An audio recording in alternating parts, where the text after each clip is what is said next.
Hey, it's Joshua Vergara from Android Authority. What's going on, everybody? And this is the matchup that many of you have been waiting for.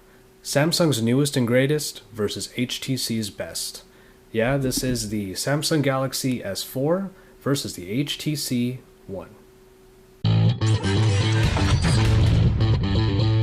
Design on the Galaxy S4 was always doomed to come down to this. You are either cool with or absolutely hate the plastic material and feel.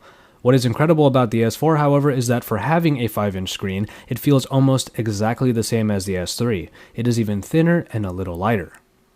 The HTC One has gotten praise for its aluminum body and is certainly one of the best looking smartphones available.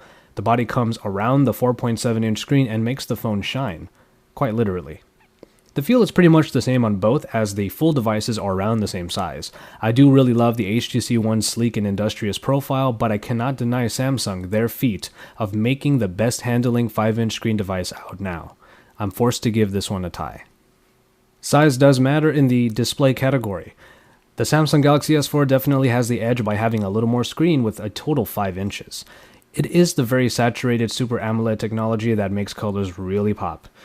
Viewing angles are great on the S4, as you can still see elements of the screen even at the steepest angles. The HTC One's LCD display is capable of the very same, but it is a little smaller. See, I'm all about the 5-inch screen, especially one as good as this. So the Galaxy S4 narrowly gets the display point. Performance on either of these devices will please anyone. You'll be zipping through either BlinkFeed or TouchWiz with absolutely no problems. That is because the Snapdragon 600 processor powers these flagships. The Antutu score draws the line, however, as the HTC One clocks in at 1.7 GHz and scores a little lower than the 1.9 GHz powerhouse found in the Galaxy S4.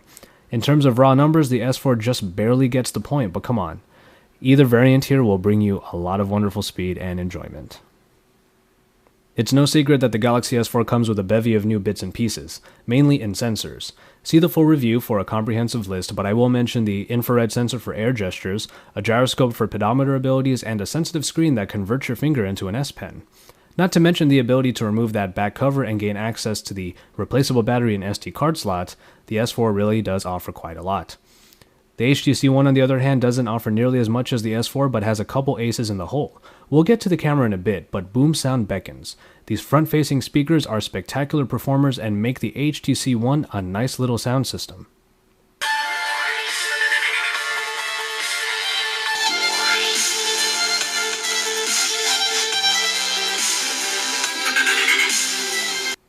I love boom sound, but I have to admit that the practicality of expandable memory and replaceable batteries, as well as the fun you can have due to all those sensors, does put the S4 on top.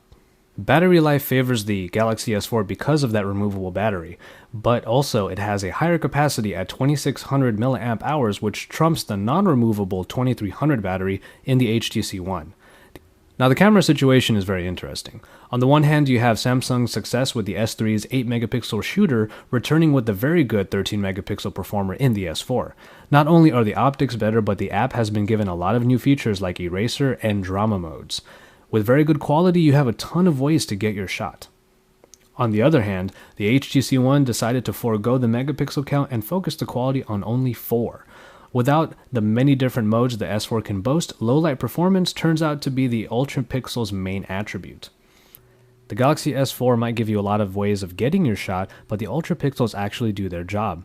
Even if the picture from the HTC One is a lot smaller, I can't deny their quality. So because both of these cameras fulfill particular needs, I will give them both the point. And finally, we get to the software. In one corner, you have TouchWiz, the over-the-top Samsung UI that is uber colorful and at times can seem a little crowded. I was never really a fan until I saw how it worked on a 5-inch screen. The flamboyant UI actually works well for this 1080p display.